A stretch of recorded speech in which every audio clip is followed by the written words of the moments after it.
తెలుగు రాష్ట్రాల్లో భారీ వర్షాలు కురవనున్నాయి.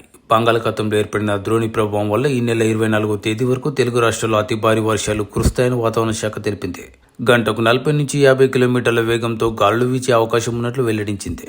నేడు ఏపీలోని శ్రీకాకుళం, విజయనగరం, విశాఖపట్నం, తూర్పుగోదావరి, పశ్చిమ గోదావరి, కృష్ణా, గుంటూరు, అల్లూరి సీతారామరాజు, నెల్లూరు, తిరుపతి, కడప, ఇంకా అనంతపురం, కర్నూలులో మోస్తారు నుంచి భారీ వర్షాలు కురుస్తాయని వాతావరణ శాఖ తెలిపింది. అలాగే మత్స్యకారులు వేటకు వెళ్లవద్దని హెచ్చరించింది. పశ్చిమ మధ్య వాయువ్య బంగాళాఖాతంలో ఉత్తర కోస్తా, దక్షిణ ఒడిషా తీరాలకు సమీపంలో ఉపరితల ఆవర్తనం ఏర్పడింది. దీంతో పాటు ద్రోణి కూడా కొనసాగుతుంది. అంతేకాకుండా బుధవారం ఉత్తర బంగాళాఖాతంలో అల్పపీడనం ఏర్పడే అవకాశం ఉన్నట్లు వాతావరణ కేంద్రం తెలిపింది. వీటి ప్రభావంతో ఆంధ్రప్రదేశ్, తెలంగాణలో వచ్చే 2 రోజులు భారీ వర్షాలు కురుస్తాయని వాతావరణ శాఖ తెలిపింది. గంటకు 30 నుంచి 40 కిలోమీటర్ల వేగంతో గాలులు వీచే అవకాశం ఉంది. ఇక కొన్ని ప్రాంతాల్లో మాత్రం పిడుగులతో కూడిన వర్షాలు కురుస్తాయని వాతావరణ శాఖ అలర్ట్ జారీ చేసింది. నేడు తెలంగాణలోని పెద్దపల్లి, జయశంకర్, భూపాలపల్లి, ములుగు, భద్రాద్రి కొత్తగూడెం, మహబూబాబాద్, వరంగల్, హన్మకొండ, ఇంకా మహబూబ్ నగర్, నాగర్ కర్నూలు జిల్లాల్లో భారీ వర్షాలు కురిసే అవకాశాలున్నాయి. ఇక మధ్యాహ్నం 3 తర్వాత హైదరాబాద్, మధ్య తెలంగాణ, ఉత్తర తెలంగాణ అంతటా వర్షాలు కురుస్తాయని వాతావరణ శాఖ తెలిపింది.